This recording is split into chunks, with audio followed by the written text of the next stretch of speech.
Pročitat ću pjesmu Danijela Dragojevića, pjesmu u prozi, iz njegove zbirke Negdje, koja je pod nazivom Otok. Ovoga je mora previše. Okreneš se lijevo, desno, okreneš se naprijed, natrag, ne okreneš se. Ovoga je mora previše. Rodimo se, ne rodimo. Spavamo, ne spavamo. Ovoga je mora previše.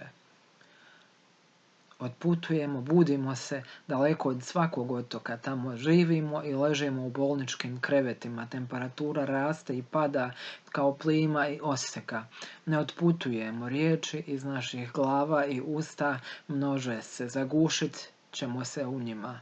Zagušit ćemo sve i svakoga. Ovoga je mora previše. Previše za naše oči, naša tijela, naša spolovila, svekoliku našu golotinju. Previše plivali ili ne plivali.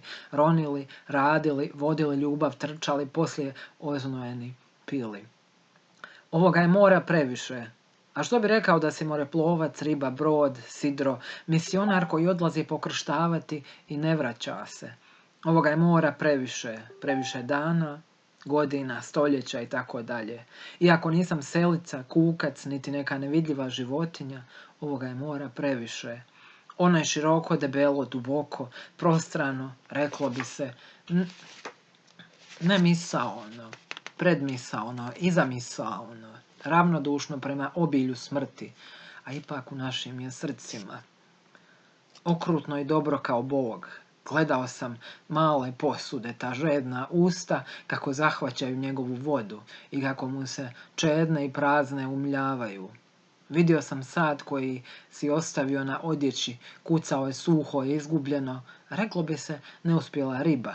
Šetali smo obalom, što sve nije bila spremna napraviti da udovolji pučini koja je dolazila. A što ako se bacimo na glavce, ovoga je mora previše za naše moći i nemoći. Obala, privid i varka.